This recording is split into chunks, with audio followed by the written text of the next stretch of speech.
केवल हिंदुस्तान में ही नहीं सारी दुनिया में चर्चा है।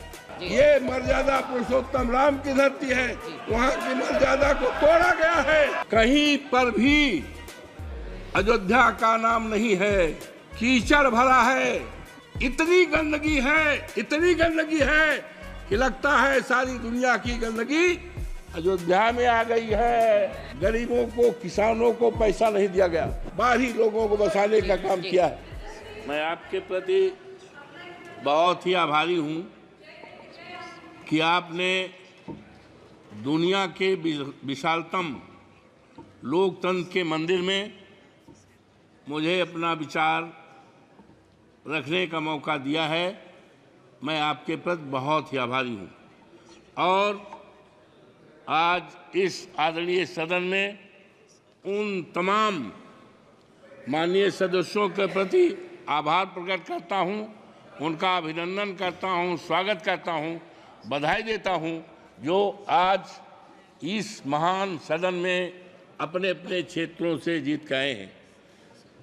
माननीय सभापति जी, मैं अपने नेता माननीय अखिलेश यादव जी के प्रति आभार प्रकट करता हूं कि उन्होंने एक ऐसी सीट जो अयोध्या में है, प्रभु श्री राम मर्यादा पुरुषोत्तम राम की धरती पर है, जिस सीट के लिए 54 फैजाबाद के लिए देश और दुनिया की निगाहें लगी थी। और आज मान्यवर, आज जब चुनाव हो गया है, जब वहाँ की देवतुल्य मतदाताओं ने मुझे चुनाव जिताकर भेजा है, तो आज केवल हिंदुस्तान में ही नहीं सारी दुनिया में चर्चा है। मान्यवर, मैं देवतुल्य मतदाताओं को आभार प्रकट करता हूँ, प्रभु श्री राम के प्रति अपनी आस्था और आभार प्रकट करता हूँ। और मैंने महामहिम राष्ट्रपति जी के अभिभाषण को सुना और देखा। मान्यवर, ये 29 पृष्ठ का है, लेकिन मुझे खेद है कि महामहिम राष्ट्रपति जी का नाम यहाँ होना चाहिए था, जहाँ संसद के समक्ष भारत के राष्ट्रपति का अभिभाषण। ये दुनिया के में किस तरह के मैसेज जाएगा, हमारे देश में कौन से राष्ट्रपति हैं, उनका क्या नाम है, इसको मान्यवर होना चाहिए था।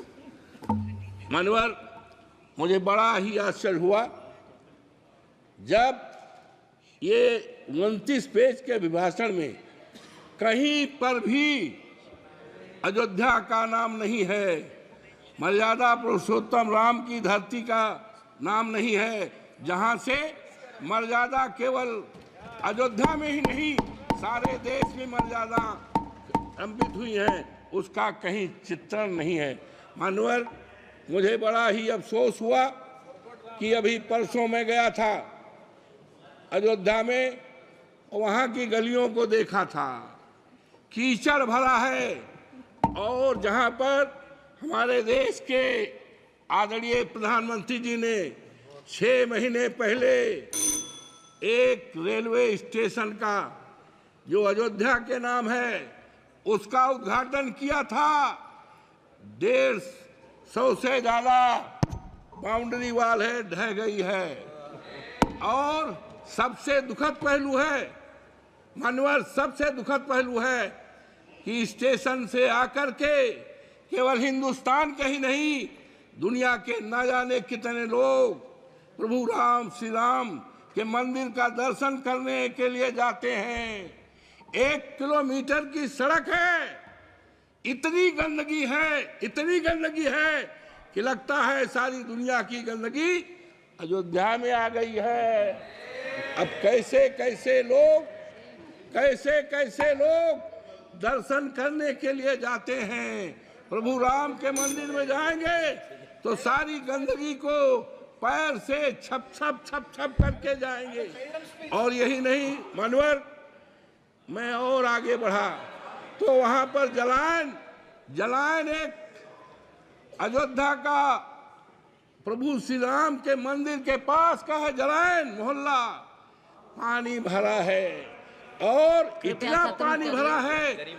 और मानवर गरीबों का मोहल्ला है, कमजोरों का मोहल्ला है, दलितों का मोहल्ला है और पानी भरा है और सुना है उसके निकासी के लिए 35 करोड़ रुपए अलॉट हुआ है, लेकिन पता नहीं है ये पैसा कहाँ गया है, किस पे खर्च हो रहा है। गरीबों का मुआवजा नहीं दिया। और मनोहर, मुझे बड़ा अफसोस हुआ कि वहाँ पर एरोड्रम बना है, लेकिन एरोड्रम बनने में गरीबों को, किसानों को पैसा नहीं दिया गया। और अफसोस की बात है कि हर साल मार्च के एंड में सर्किल रेट बनता है। सर्किल रेट के द्वारा जमीनों का मूल्य का निर्धारण होता है, लेकिन अफसोस के साथ कहना पड़ता है हमारे उत्तर प्रदेश के हर जिलों में सर्किल रेट बना है, लेकिन आज 7 साल हो गया है फैजाबाद के, अयोध्या के किसानों की जमीनों के लिए सर्किल रेट न बनने के कारण उनकी जमीनों को कौड़ियों के दाम पर बाहरी लोगों को बसाने का काम किया है। हमारे नेता के पास न जाने कितने लोग आए, लेकिन हम कह के आए मनोहर कि हम मुआवजा दिलाएंगे, हमारे नेता ने कहा था, लेकिन मुआवजा नहीं मिला। मनोहर, ये मर्यादा पुरुषोत्तम राम की धरती है, वहाँ की मर्यादा को तोड़ा गया है। और निशिकांत दुबे जी, निशिकांत दुबे जी, धन्यवाद। वहाँ की मर्यादा को तोड़ा गया है, गरीबों के घर को ढहाया गया। अनुराग सिंह ठाकुर द्वारा प्रस्तुत। तो अपने आसपास की हर छोटी बड़ी खबर को देखने के लिए चैनल को सब्सक्राइब करें, लाइक करें, शेयर करें और बेल आइकन दबाना बिल्कुल ना भूलें।